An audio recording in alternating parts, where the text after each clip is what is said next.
వాతావరణంతో పాటు ఈ రోజున అందరూ కూడా చాలా వాడివేడిగా ఉన్నారు. నిజం చెప్పాలంటే ఈ 5 సంవత్సరాల కాలంలో జగనన్న అందించిన మరి చక్కటి పరిపాలనకి, సంక్షేమ పాలనకి, అభివృద్ధి పాలనకి ప్రజలందరూ కూడా మరి చాలా సంతోషాన్ని వ్యక్తం చేస్తూ ఈ రోజున ప్రతి ఒక్కరూ కూడా ఆల్రెడీ పబ్లిక్ డిసైడ్ అయ్యి ఉన్నారు జగనన్నని మళ్ళీ ఈ రాష్ట్రానికి ముఖ్యమంత్రిని చేయడానికి.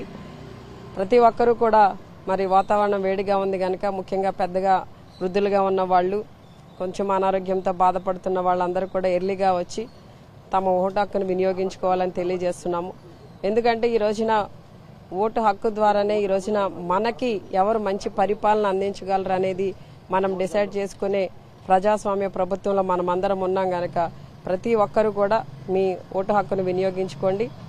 ఈ రోజున జగనన్న అందించిన చక్కటి పరిపాలనకు మీరు అందరూ సపోర్ట్గా నిలబడాలని కోరుతున్నాను.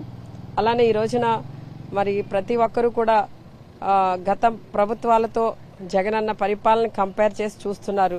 మరి అతి తక్కువ కాలంలో ఒక ప్రక్కన కరోనా విపత్తు ఉన్న రాష్ట్రం ఆర్థికంగా ఇబ్బంది పడుతున్న చాలా తక్కువ కాలంలో ఎంతో మందికి ఎన్నో సంక్షేమ పథకాల రూపంలో వారి కష్టాన్ని, వారి ఇబ్బందిని తీర్చిన ఘనత జగనన్నది.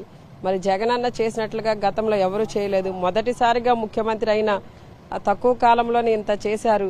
మరి రాబోయే రోజుల్లో మరింకెంత చేయడానికి, మరింత మేలు చేయడానికి, అలానే ప్రజలందరికీ కూడా మంచి చేయడానికి, మన బిడ్డలందరికీ కూడా మంచి భవిష్యత్తు ఇవ్వడానికి జగనన్న పాలన బాగుంటుందని అందరూ నమ్ముతున్నారు కనుక ఖచ్చితంగా ఈ రోజున ఓటు వేసే ప్రతి ఒక్కరూ కూడా ఫ్యాన్ గుర్తు మీద ఓటేసి తమ ఓటు హక్కును వినియోగించుకోవాలని కోరి ప్రార్థిస్తున్నామండి.